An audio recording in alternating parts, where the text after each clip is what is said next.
오늘 이 아침에 우리에게 주시는 하나님의 말씀을 함께 봉독하겠습니다. 하나님 말씀 신약성경 누가복음 7장 18절부터 28절까지 말씀을 교독하겠습니다. 제가 가지고 있는 성경은 신약성경 101페이지에 있습니다. 누가복음 7장 18절부터 28절입니다. 함께 교독해서 읽겠습니다. 요한의 제자들이 이 모든 일을 그에게 알리니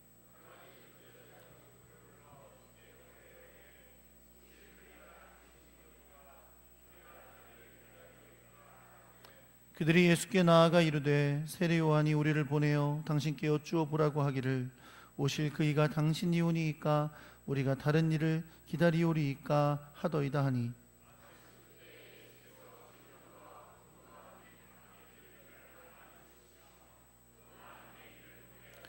예수께서 대답하여 이르시되 너희가 가서 보고 들은 것을 요한에게 알리되 맹인이 보며 못 걷는 사람이 걸으며 나병 환자가 깨끗함을 받으며 기먹은 사람이 들으며 죽은 자가 살아나며 가난한 자에게 복음이 전파된다 하라.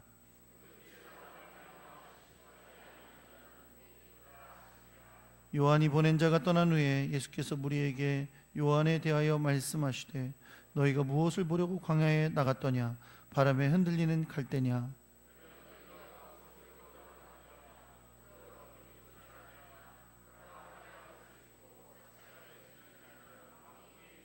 그러면 너희가 무엇을 보려고 나갔더냐? 선지자냐? 옳다.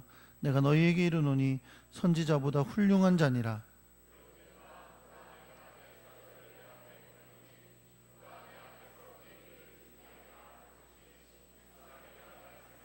함께 있습니다. 내가 너희에게 말하노니 여자가 낳은 자 중에 요한보다 큰 자가 없도다.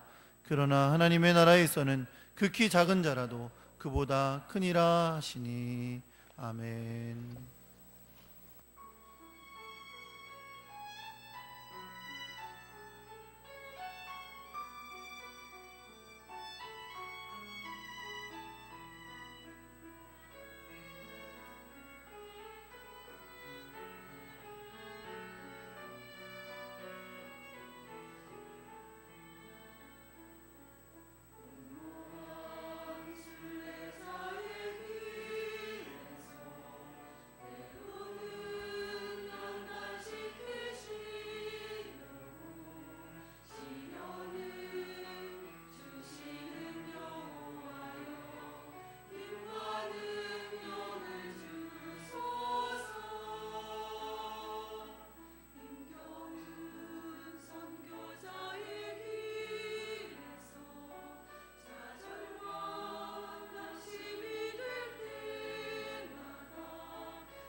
기도하겠습니다. 하나님 아버지, 주를 예배하는 복된 자로 삼아 주셔서 감사합니다.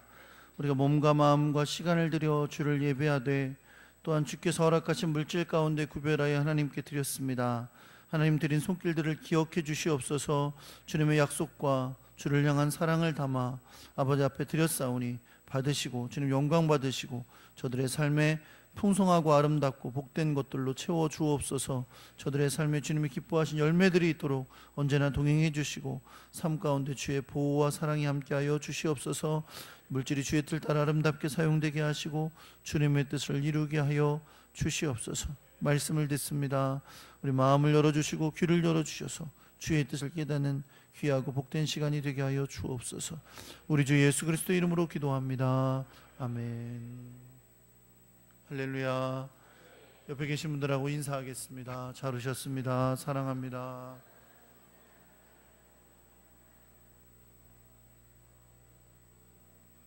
주의 축복과 사랑이 여러분과 함께 하시기를 우리 주 예수 그리스도 이름으로 축원합니다. 한번 따라해 보겠습니다. 걸려 넘어지지 않는 복. 겨울에 하는 동계 스포츠 종목 중에 우리나라가 탁월하게 잘하는 종목이 하나 있죠. 쇼트트랙이라는 종목입니다. 쇼트트랙 스케이팅 종목입니다. 올림픽 나가서도 우리나라가 가장 금메달을 많이 따는 종목이 쇼트트랙인데요. 쇼트트랙 경기를 여러분 보신 적 있죠? 가만히 보면 굉장히 아슬아슬해요. 왜냐하면 그냥 잘 달린다고 막 달려서 끝나는 게 아니고 여러 선수가 같이 경쟁을 해요. 아주 좁은 공간에서 경쟁을 하기 때문에 밀려 넘어지고 걸려 넘어지고 또 뭐 얼음 패인데 걸려 넘어지고 또 이렇게 트랙 위로 표시되어 있는 걸 밟아서 넘어지고 별의별 일들이 굉장히 많이 발생합니다. 그래서 종종 별로 탁월하지 않은 선수인데 실력이 높지 않은 선수인데 걸려 넘어지지 않았다는 이유만으로 의외로 좋은 성적을 거두는 경우가 있어요. 여러분, 넘어지지 않는 것이 복인 줄 믿습니다. 우리도 인생길을 살면서도 걸려 넘어질 일들이 참 많아요. 그렇죠? 그런 가운데 걸려 넘어지지 않고 인생을 살아가는 것이 복입니다. 신앙생활도 마찬가지입니다. 어떻게 보면 신앙생활은 더욱더 걸려 넘어질 일이 얼마나 많이 있는지 모릅니다. 신앙생활 하다가 시험에 들어서 교회를 떠나거나 낙심하여 무너지거나 신앙생활이 침체되는 경우들 중 많은 경우는 어떤 걸림돌에 의해서 어떤 인생의 삶의 문제 또 신앙의 문제 여러 가지 문제에 부딪혀서 걸려 넘어진 일이 참 많다는 거죠. 그런 걸 생각하면 신앙생활을 하며 인생을 살아가는 동안에도 주님 만날 때까지 걸려 넘어지지 않는 것이 복이구나, 그런 생각을 하게 됩니다. 전 여러분과 제가 주님 안에서 이 인생을 살아가면서 주님 만날 그날까지 걸려 넘어짐 없이 주님 앞에 승리하며 살아가는 여러분과 제가 되길 예수 그리스도의 이름으로 축원합니다. 여러분과 제가 함께 읽은 오늘의 본문은 이렇게 시작됩니다. 요한의 제자들이 이 모든 일을 그에게 알리니.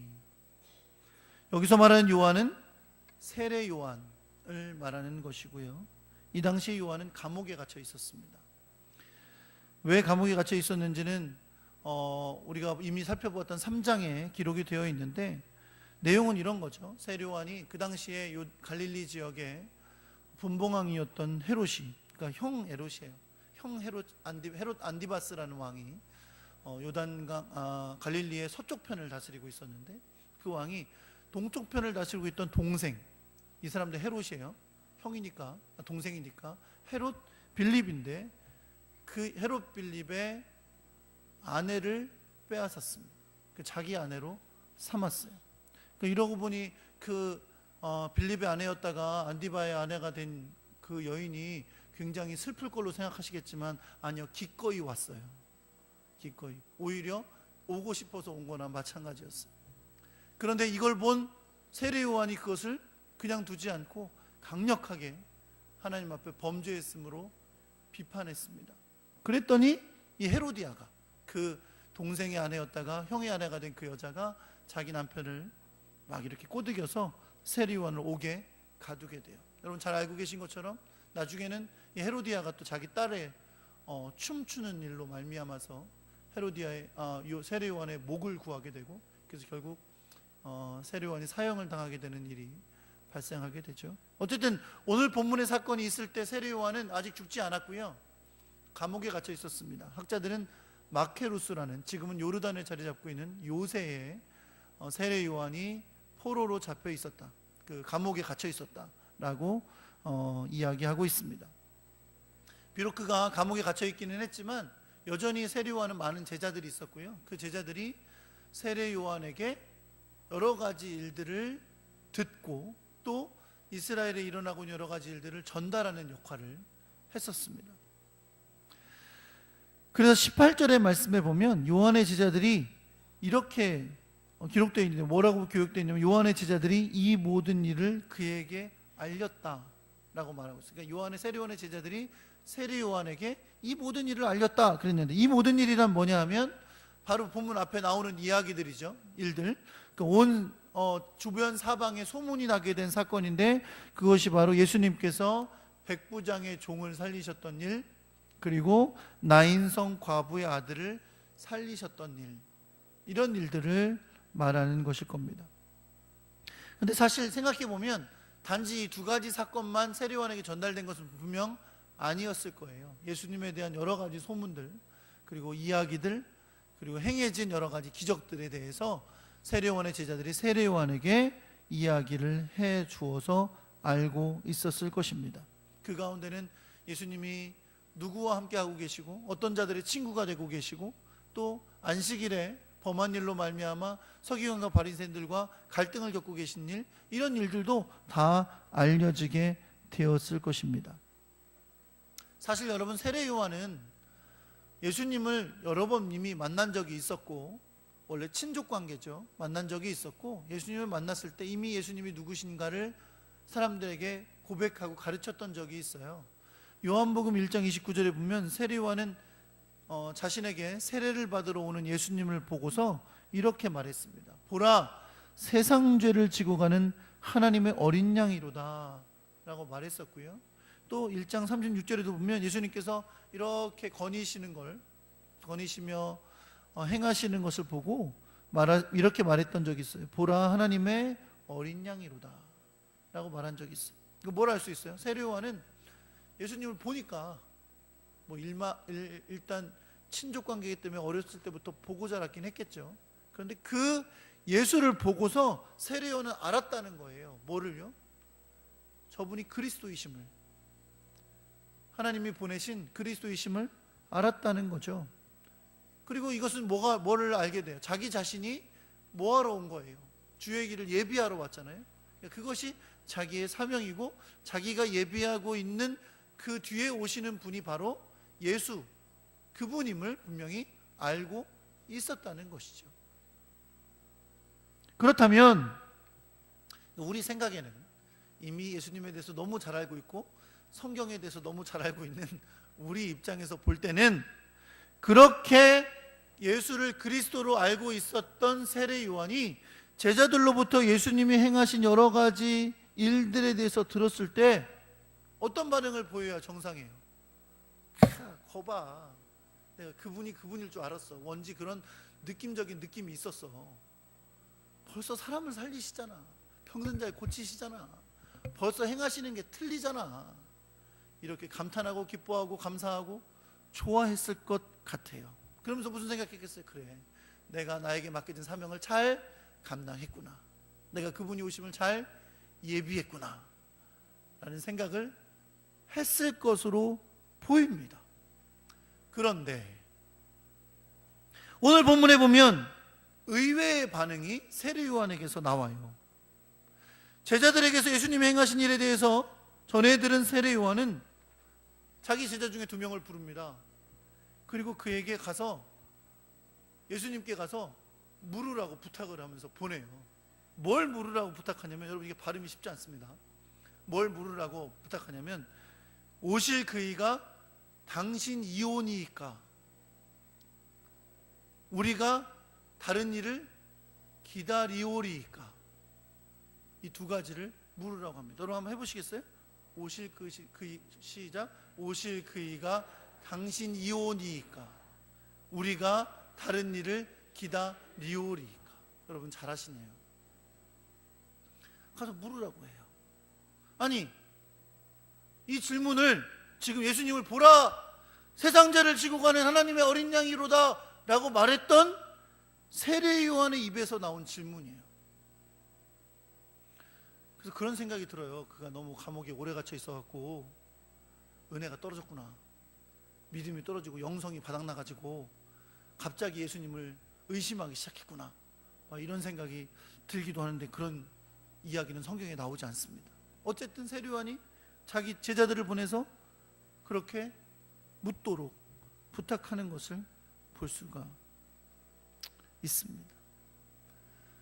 왜 세례 요한이 예수님에 대한 확신을 잃어버려서 이런 질문을 제자들을 통해 하게 됐는가? 이게 오늘의 주제예요. 굉장히 중요한 주제거든요. 그러니까 지금은 안 나옵니다, 답이. 이따가 설교 끝에 나올 거예요. 그러니까 설교 끝날 때까지 주무시면 안 돼요. 이 질문을 마음에 품으시고 설교 끝에 잘 정리하시면 좋겠습니다. 아무튼 세례 요한의 제자들이 예수님께 와서 세례 요한의 질문을 전달했습니다.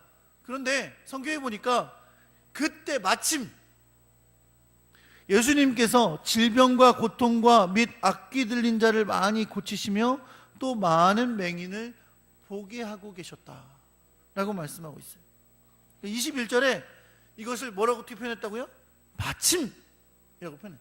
마침 그때 시기가 딱 맞아떨어졌다는 얘기죠. 영어로는 at the very time 이렇게 했어요. 바로 그때다, 바로 마침 그때. 우리말로 하면, 요즘 우리 말로 하면, 영어로 하면 나이스 타이밍 이거예요. 그런 거 있죠. 왜 우리가 아파트를 딱 올라간다고 딱 갔는데 딱 내가 원하는 층에 딱 와 있는 거, 1층에. 그 기가 막힌 타이밍. 그러죠. 또 언제 그래요? 운전하고 가는데 내가 어디 교차로에 딱 도착했는데 신호가 갑자기 딱 바뀌었어.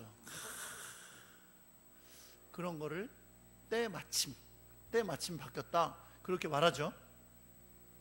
세례 요한의 제자들이 예수님에게 찾아와서 예수님에게 세례 요한의 질문을 물으려고 하는데 그때 때마침 예수님이 뭐하고 계셨다고요? 병든 자를 고치시고 악귀 들린 자를 고치시고 많은 맹인을 포기하고 계셨어요. 왜 이게 딱 그 때마침이라고 하냐면, 지금 예수님이 행하신 이 일을 세례 요한의 제자들이 보고 듣는 것이 예수님께서 그들이 질문한 질문에 답하는 것과 매우 밀접하게 연관이 되어 있기 때문에 그런 것입니다. 예수님은 그들에게 말씀하십니다. 너희가 가서 보고 들은 것을 요한에게 알려라. 그러니 이게 정말 마침 딱 맞는 거였던 거죠. 그렇죠? 나이스 타이밍이었던 거예요. 마침 예수님이 그렇게 하고 있는데 세례 요한의 제자들이 왔기 때문에 너희들이 가서 보고 들은 거를 가서 세례 요한에게 알려줘라 라고 말씀하고 계신 겁니다. 근데 문제가 한 가지 있어요. 잘 생각해 보면 지금 세례 요한은 이미 예수님이 이런 일을 행하시는 것을 이미 들었어요. 알고 있다는 거죠. 그랬는데 지금 이 질문을 보낸 거잖아요. 그렇죠? 제 말이 틀립니까? 표정들이 틀리다는 표정들로 보고 계셔서. 제 말이 틀려요? 맞죠? 분명히 알고 있는데 지금 제자들을 보낸 거예요. 그러니까 제자들이 지금 또 예수님이 행하신 일을 다 보고 듣고 나서 가서 그대로 세례 요한한테 얘기해봐야 그 얘기가 그 얘기예요. 세례 요한이 원하는 답이 아닐 수 있다는 거죠. 그래서 여러분, 예수님께서 세례 요한의 제자들에게 이 모든 것을 보고 그걸 설명하는 방법을 가르쳐 주세요. 이렇게 설명하라고 가르쳐 주셔요. 그래서 성경에 보니까 뭐라고 말했냐면요, 너희가 가서 보고 들은 것을 요한에게 알리되, 알려라. 너희가 보고 들은 것을, 이런 일이 일어났다고 알려줘라. 알리되, 그러나 이렇게 설명해 주라고 말씀하세요. 뭐라고 설명해 주라고 말씀하시면, 맹인이 보며 못 걷는 사람이 걸으며 나병 환자가 깨끗함을 받으며 기먹은 사람이 들으며 죽은 자가 살아나며 가난한 자에게 복음이 전파된다 라고 하라는 거예요. 지금 예수님께서 제자들의, 세례 요한의 제자들의 입에 말을 주시는 거예요. 가서 너희가 본 것을 설명할 때 이렇게 설명하라는 거죠. 이런 거예요, 여러분. 이제 세례요한의 제자들은 이런 사건들을 보고 다시 세례요한에 가서 이야기할 거예요. 그런데 보고 온 거, 듣고 온 거, 그거를 그냥 그 팩트 그대로 가서 전달만 할 것이 아니라 예수님께서 입에 주신 말대로 전달을 할 거예요. 그런데 왜 예수님께서 이렇게 어떻게 세례요한에게 말해야 될지를 그들에게 가르쳐 주셨느냐는 거죠. 그건 여러분 이런 겁니다. 지금 예수님께서 세례요한의 제자들에게 말씀하여 준 예수님이 행하신 일에 대한 설명은 구약 성경에서 하나님의 나라를 예언하면서 메시아가 오면 일어난 일을 예언한 말씀을 표현으로 나타내 주신 거예요. 이해가 되시죠? 안 되시는구나. 그러니까 구약에 보면 하나님의 나라의 임재를 이야기하면서 메시아가 오시면 일어날 일들을 예언으로 하신 말씀들이 있단 말이에요. 그 말씀의 표현들이 있죠. 그 표현들을 예수님이 지금 말씀으로 전해주시면서 이렇게 가서 세례요한에게 전해주라는 거예요. 그럼 어떤 일이 일어나니까? 세례요한이 이분이 행하시는 일이 구약에서 메시아가 행하신다는 일을 행하시고 계시는 거구나 라는 걸 깨닫게 될 거라는 거죠. 그래서 여러분 살펴보면 이사야서 35장 5절과 6절의 말씀에 이렇게 말씀하세요. 그때 맹인의 눈이 밝을 것이며 못 듣는 사람의 귀가 열릴 것이며 저는 자는 사슴같이 뛸 것이며 벙어리의 혀는 노래하리니. 이런 이사야서의 표현이 있다는 거예요. 이 표현대로 가서 설명해 주라는 겁니다. 그냥 본 것 같고 신문기사 쓰듯이 설명하는 게 아니라 하나님의 말씀에 근거해서 설명해 주라는 거예요. 근데 여러분 한 가지 기억하실 게 있어요. 여러분 예수님께서 세례요한의 제자들에게 설명해 주시면서 맹인이 보며 못 걷는 사람이 걸으며 나병 환자가 깨끗함을 받으며 귀먹은 사람이 들으며 죽은 자가 살아나며 마지막에 뭐가 있었냐면 가난한 자에게 복음이 전파된다 하라 라고 설명하라 그랬는데, 이사야서 61장 1절의 말씀에 보면 메시아로 인해 임하게 된 하나님의 나라를 설명하면서 이런 예언의 말씀이 있어요. 주 여호와의 신이 내게 임하셨으니 이는 여호와께서 내게 기름을 부으사 가난한 자에게 아름다운 소식을 전하려 하려 하심이라. 그러니까 이 말씀, 예수님께서 세례요한의 제자들에게 준 이 말씀은 하나님의 말씀을 아는 사람이라면 들었으면 아는 거예요. 뭐라고요? 이게 이사야에서 나온 예언의 말씀의 성취를 말하는 것이구나 라는 걸 알았다는 거죠. 비록 세례요한의 제자들이 예수님이 행하시는 일들을 보고 들었지만 그들을 보낸 세례요한도 그것이 바로 구약에서 말씀하신 메시아가 행할 일에 대한 성취라는 것을 잘 모르고 있었다는 거예요. 그래서 예수님은 말씀을 통해 바로 당신이 세례요한이 길을 예비한 메시아라는 사실, 그리스도라는 사실을 깨닫게 해 주신 것임을 여러분 믿으시기 바랍니다. 그러면서 주님께서 세례요한의 제자들에게 하신 매우 중요한 말씀이 23절에 기록되어 있어요. 뭐라고 말씀하시냐면 누구든지 나를 인하여 실족하지 아니하는 자는 복이 있도다. 실족하는 게 걸려 넘어지는 걸 말하는 거예요. 누구든지 나를 인해 나를 인해 걸려 넘어지지 않는 자가 복이 있다 라고 말씀하셨어요. 이 말씀도 결론에서 설명드릴 거예요. 오늘 결론이 그거기 때문이에요. 그러니 여러분 졸질 못하시겠죠? 끝까지 들어야 되니까, 정신 차리고 답을 들어야 되니까. 앞으로도 이렇게 설교할까 봐. 아무튼 이 예수님의 말씀을 듣고 세례요한의 제자들은 돌아갔습니다. 그들은 이제 세례요한에게 예수님이 그리스도이심을 알려줄 거예요. 그렇죠? 예수님이 전해준 말씀을 통해서 세례요한에게 확신할 수 있도록 해줄 겁니다. 이들이 떠나고 나서 예수님은 당신의 제자들과 그와 함께하는 무리들에게 세례요한에 대해 말씀하기 시작하십니다. 여러분, 예수님을 따르던 수많은 무리들이 있었죠? 근데 사실 그 무리들은 세례요한이 한참 활동할 때 세례요한을 따르던 사람들이에요. 근데 이제 세례요한이 나는 쇠하여야겠고 그는 흥하여야 하리라 라고 하면서 그 예수님에게 가는 것을 전혀 막지 않았기 때문에 많은 사람들이 세례요한을 떠나서 예수님에게로 갔어요. 그렇죠? 그래서 그들에게 예수님께서 이렇게 물으시는 거예요. 너희가 무엇을 부려고 광야에 나갔더냐? 바람에 흔들리는 갈대냐? 그러면 너희가 무엇을 보려고 나갔더냐? 부드러운 옷 입은 사람이냐? 보라, 화려한 옷 입고 사치하게 지내는 자는 왕궁에 있느니라. 흔들리는 갈대, 부드러운 옷 입은 사람, 화려한 옷 입고 사치하게 지내는 사람은 세례 요한과는 거리가 먼 사람들이에요. 여러분, 갈대처럼 흔들리는 거, 우리가 여자의 마음을 뭐라 그래요? 네? 여자의 마음은 갈대, 남자의 마음은 올 때, 그런 얘기 못 들어보셨어요? 못 들어보셨어요? 여자의 마음은 갈대라 그러잖아요. 왜 그런다고? 잘 흔들린다고. 여자분들도 인정을 하기 싫으시죠? 그렇죠? 네. 근데 엄청 흔들리세요. 그냥 인정하십시오. 흔들리시죠. 여자들은 대부분 다 흔들립니다. 그렇죠? 흔들려요. 세례 요한은 그런 사람이에요? 아니에요. 흔들리는 갈대처럼 흔들리는 사람이 아니에요. 아주 강직하고 곧아서 헤롯에게 잘못됐다고 외치는 사람이잖아요. 그렇죠? 유대인들이 막 다가오는데 뭐라 그래? 이 독사의 자식들아, 이렇게 말하는 사람이에요. 흔들리는 갈대하고는 전혀 어울리지를 않는 사람이죠. 또 세례 요한은 어떤 사람이에요? 절대 부드럽고 화려하고 사치스러운 것을 누리고 살던 사람이 아닙니다. 좋은 옷 입고 좋은 음식 먹던 사람이 아니에요. 세례 요한은 어떤 옷 입었어요? 어떤 옷 입었냐고요? 약대 털옷을 입었잖아요. 무스탕 이런 거 안 입었어요. 먹기는 뭘 먹었어요? 석청만 먹었어요? 메뚜기도 먹었어요. 메뚜기와 석청을 먹던 사람입니다. 좋은 거 먹고 좋은 거 입던 사람은 아니었어요. 너희가 광야에 좋은 옷 입고 좋은 거 먹고 또 갈대처럼 흔들리는 사람 보러 나갔었냐? 아니라는 거죠. 왜 나갔어요?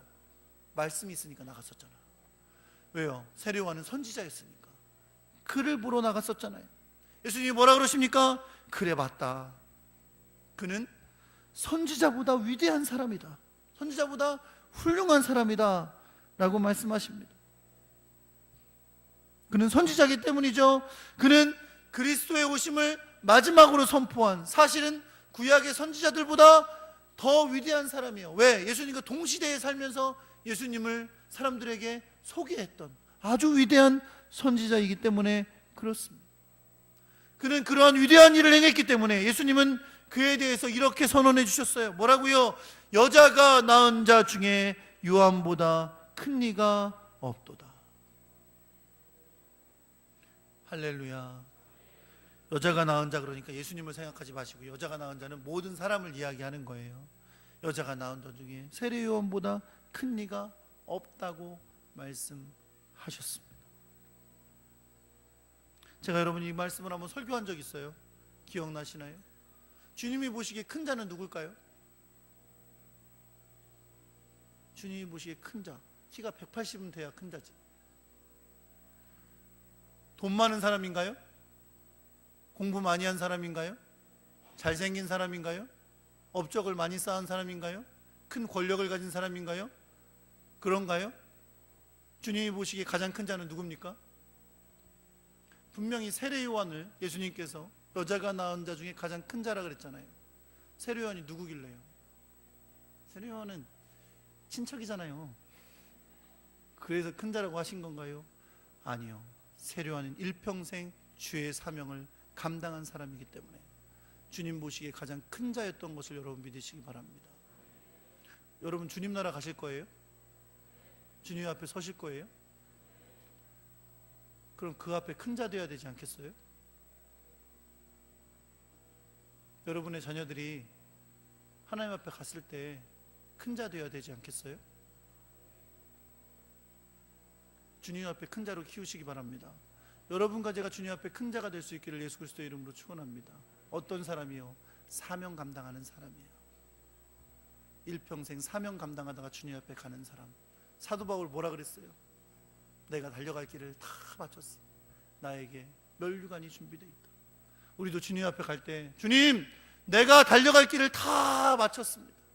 이제 면류관이 준비되어 있는 걸 소망하고 주님 앞에 갑니다.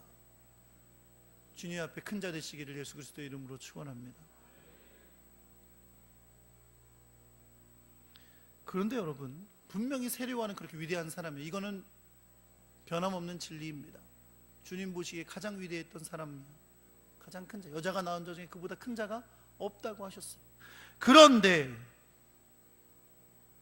반전이 있어요.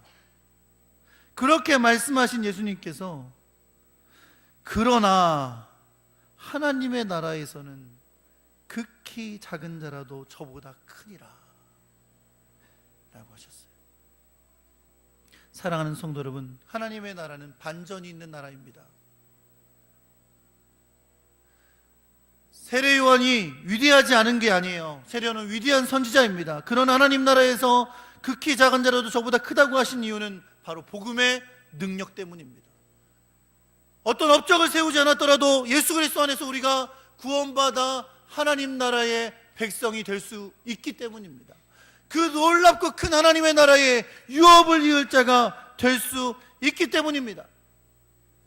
세례 요한은 구약을 대표하는 마지막 선지자인 거예요.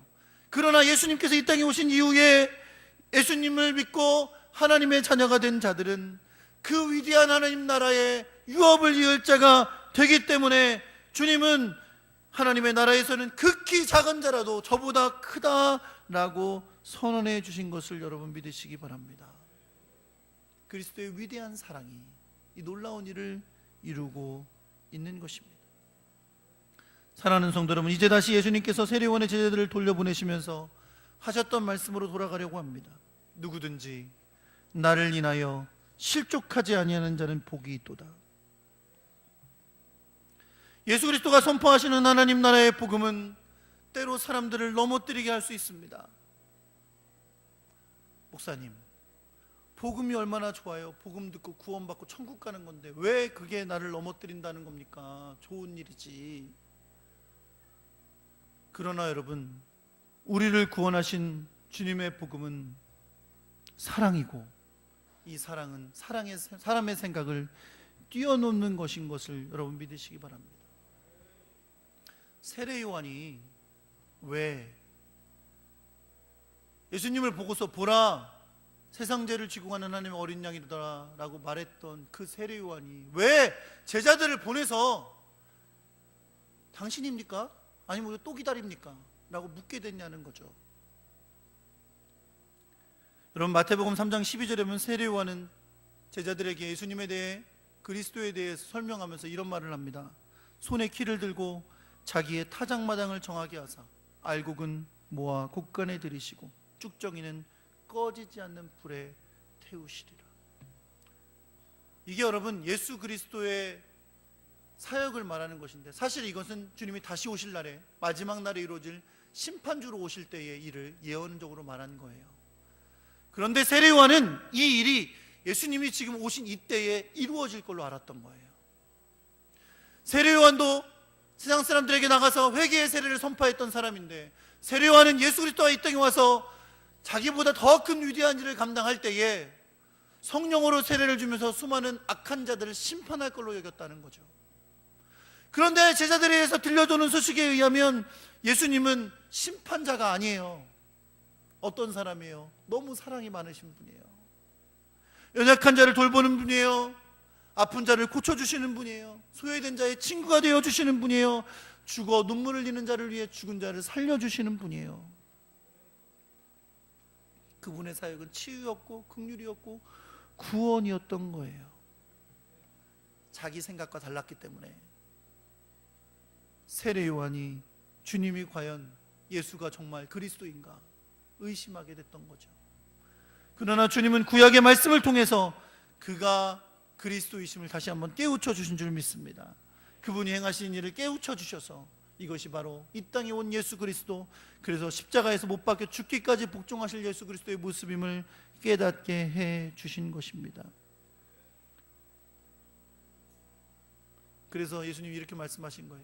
세례 요한을 비롯해서 메시아에 대해서 오해하고 잘못 알고 있어서 믿지 않는 자들에게 예수님은 걸림돌이 되겠지만 그것에 걸려 넘어지지 않고 그리스도에게 나아오는 주님의 제자가 된 자들이 복된 자들임을 말씀하고 있는 것입니다. 고린도전서 1장 18절은 우리에게 이렇게 말씀합니다.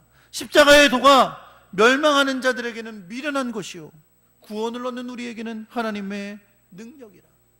예수님께서 십자가에 박혀 죽으신 그 일이, 그 십자가의 길, 십자가로 인해 구원받는 그 길이 분명 우리는 구원받게 되는 놀라운 하나님의 능력인데, 어떤 자들에게는 그게 걸림돌이 돼서 멸망에 이르게 된다는 말이에요.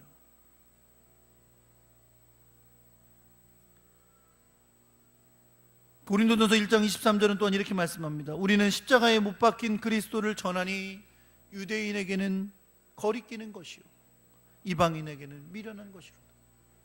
유대인들은 나무에 매달려 죽은 자는 하나님께 저주받은 자라는 말씀으로 인해 십자가에 못 박혀 죽은 저 예수가 어떻게 그리스도가 될 수 있냐, 그들에게 꺼리낌이 되는 거예요. 저 부정하게 죽은 자가 어떻게 우리의 그리스도가 되느냐.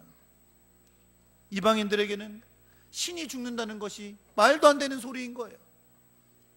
그러니 미련한 자들의, 이방인들에게는 예수 그리스도의 죽으심의 십자가의 도는 미련한 것이 되는 것입니다. 그러나 사랑하는 성도 여러분, 여러분과 저에게는 예수 그리스도의 십자가는 모든 믿는 자에게 구원을 주시는 하나님의 능력인 줄 믿으시기 바랍니다. 그럼에도 불구하고 여러분, 십자가가, 예수 그리스도가 우리가 넘어질 걸림돌이 될 수 있을까요? 될 수 있어요. 우리가 세례요한 같다면 예수 그리스도의 십자가의 은혜와 하나님에 대해서 내 생각과 내 상식과 내 상황과 내 여건에 그것을 묶어놓는다면 그것은 우리의 삶의 걸림돌처럼 될 수밖에 없다는 겁니다. 사랑하는 성도 여러분, 예수 그리스도는 우리를 위해 하늘 영광을 버리시고 십자가를 지고 죽으심으로 겸손과 희생의 사랑을 보여주신 줄 믿습니다. 그렇게 보여주신 예수님은 우리에게 이렇게 말씀하세요. 빌립보서 2장 5절에 뭐라고 말씀하세요? 너희 안에 이 마음을 품으라. 곧 그리스도 예수의 마음이. 구원받았다고 끝이 아니라 너희는 예수 그리스도의 그 놀라운 십자가의 사랑을 배우라는 거예요. 그 마음을 가지라는 거예요. 그 태도로 살라고 말씀하고 계십니다. 또 우리에게 어떻게 명령하세요? 주님이 가신 그 십자가의 길을 따라오라고 하세요. 자기를 부인하고 자기 십자가를 지고 나를 따를 것이니라. 이것이 사랑하는 성도 여러분, 성도고 제자인 줄 믿으시기 바랍니다. 이것이 성도입니다. 이것이 예수 믿고 구원받은 사람의 모습입니다. 예수님의 마음을 품고 자기 십자가를 지고 주님을 따라가는 게 성도입니다. 그렇게 안 하려고 하는 자들에게 예수 그리스도가 걸림돌이 되는 거예요. 불편해요. 의심하게 되는 거예요. 내가 알기로 예수 믿는 일은 복 받는 일인데, 내가 알기로 하나님 믿는 일은 잘 되는 일인데, 좋은 건데, 좋은 일만 생기는 건데, 이렇게 될 거면 다른 종교 가지, 다른 거 믿지. 걸림돌이 되는 거예요. 사랑하는 성도 여러분, 세례 요한도 주님이 가르쳐 주시는 말씀으로 깨우친 것을 믿으시기 바랍니다. 말씀으로 돌아가셔야 돼요. 내가 상식적으로 생각하고 내가 바라는 것들로 생각하는 것으로 주님의 복음을, 우리의 신앙을 얽어매지 마십시오. 말씀으로 돌아가셔서 말씀이 우리에게 명령하신 것을 들으시기를 우리 주 예수 그리스도의 이름으로 축원합니다. 말씀은 분명 우리에게 주님의 마음을 품으라고, 자기 십자가를 지고 나를 쫓으라고, 저 화려한 옷을 입고 부드러운 옷을 입고 갈대처럼 흔들리는 자처럼 사는 것이 아니라 세례 요한처럼 강직하게 주님의 영광을 위해, 주의 사명을 위하여 일생을 다하는 자처럼 살라고 우리에게 말씀하고 계십니다. 오늘도 여러분 걸림돌이 생기신 분이 계실지 모르겠어요. 주님은 이렇게 말씀하세요. 걸려 넘어지지 않는 자가 복되도다. 다른 복을 찾지 마시고 걸려 넘어지지 않는 복을 찾으시는 여러분과 제가 되기를 우리 주 예수 그리스도의 이름으로 축원합니다.